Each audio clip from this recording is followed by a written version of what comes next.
चाणक्य नीति में आचार्य चाणक्य अपने श्लोकों में कहते हैं कि कुछ बातें जीवन में ऐसी होती है जिन्हें गोपनीय रखते हुए किसी से भी कहने से बचना चाहिए।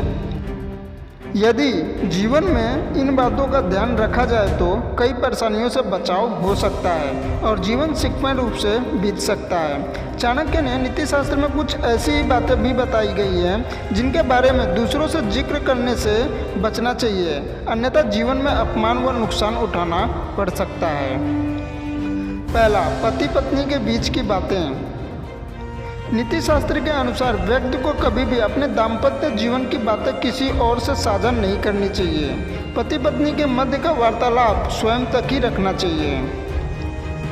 खास तौर पर यदि आपके और जीवन साथी के बीच किसी प्रकार का झगड़ा हो तो किसी तीसरे से इस बात का जिक्र भूलकर भी नहीं करना चाहिए, चाहे वह आपका कितना भी विश्वासपात्र मित्र ही क्यों न हो।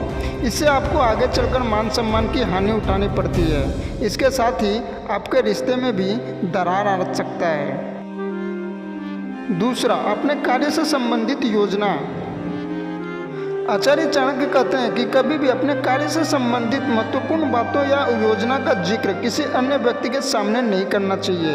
इससे आपको कार्य क्षेत्र में नुकसान उठाना पड़ सकता है। किसी को बताए गए कार्य में सफलता प्राप्त करने की संभावना कम हो जाती है, इसीलिए कार्य पूर्ण होने के बाद ही किसी को बताना चाहिए। तीसरा, परिवार से जुड़ी गोपनीय बातें। अगर आपके परिवार में किसी प्रकार की कलह है तो भूलकर भी घर की बातों का जिक्र किसी के साथ नहीं करना चाहिए। इससे आपको अपमान का सामना करना पड़ सकता है। साथ ही समय आने पर लोग आपके रिश्ते में दरार का अनुचित लाभ उठा सकते हैं। चौथा, किसी जगह हुआ अपना अपमान।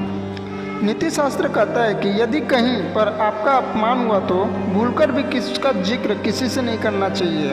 इससे आपको उपहास का पात्र बनना पड़ सकता है। इसी तरह के मोटिवेशनल वीडियो के लिए चैनल को सब्सक्राइब कर लीजिए और बेल आइकन को प्रेस करके ऑल पे क्लिक कर लीजिए ताकि इसी तरह के वीडियो जब मैं अपलोड करूँ तो नोटिफिकेशन पहुँच सके। धन्यवाद दोस्तों।